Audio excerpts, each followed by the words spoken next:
I think every woman becomes double, triple beautiful after becoming a mother only. ಇದಕ್ಕೆ ಒಂದು ಜೋರಾದ ಚಪ್ಪಾಳೆ ಬರಬೇಕು. Thank you so much, man. Thank you so much for coming to here. And you like your mother when she was young, or you like your mother now? Every time in life. Every time in life. Exactly. Okay. Thank you so much.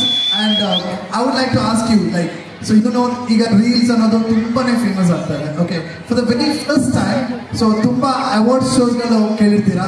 Okay. But for the first time, reels award show ಇಲ್ಲಿ ಆಗ್ತದೆ from Box Cinemas ಕಡೆಯಿಂದ. What would you like to tell about this? It's a new vertical. ತುಂಬಾ ಒಳ್ಳೆ show ಮಾಡಿದೀರಾ. ನಾನು ಏನೋ ಅವಿನಾಶ್ ಅವರು ಕಾಲೇಜಲ್ಲಿದ್ದಾರೆ ಆ ಥರ ನಾನು ಅನ್ಕೊಂಡಿದ್ದೆ. ಎಲ್ಲ ಹುಡುಗರು ಒಂದಾಗ್ಬಿಟ್ಟು ಮಾಡ್ತಾ ಇದ್ದೀರಾ ಅಂತ ಅನ್ಕೊಂಡಿದ್ದೆ. ಈ ದೊಡ್ಡ ಪ್ರೊಡ್ಯೂಸರ್ಸ್ ಮಾಡ್ತಾರಲ್ಲ, ದೊಡ್ಡ ಸಿನಿಮಾಸ್ಗೆ ಫಂಕ್ಷನ್, ಆ ರೀತಿ ಒಂದು ಫಂಕ್ಷನ್ ಮಾಡಿದ್ದೀರಾ. ಒಂದು ಹೊಸ ಡೈಮೆನ್ಷನ್ ಓಪನ್ ಮಾಡಿದ್ದೀರಾ. ಬಿಕಾಸ್ ಇವಾಗ ನಮಗೆ ಏನಾದರೂ ರೀಚ್ ಆಗ್ಬೇಕಂದ್ರೆ, ಒಂದು ದೊಡ್ಡ ಸಿನಿಮಾನೇ ರೀಚ್ ಆಗ್ಬೇಕಂದ್ರೆ ರೀಲ್ಸ್ ಮೂಲಕನೇ ರೀಚ್ ಮಾಡ್ಲಿಕ್ಕೆ ನೋಡ್ತಾ ಇದ್ವಿ. This is a fabulous idea. And ಎಲ್ಲ ರೀಲ್ಸ್ ಮಾಡೋದು ತುಂಬ ಕಷ್ಟಪಡ್ತಾರೆ. ಅದು ವೈರಲ್ ಹಂಗೆ ಸುಮ್ಮನೆ ಹೋಗಲ್ಲ, ತುಂಬ ಸ್ಟ್ರಾಟಜಿ ಎಲ್ಲ ಇರುತ್ತೆ. Even I have been a celebrity mom blogger.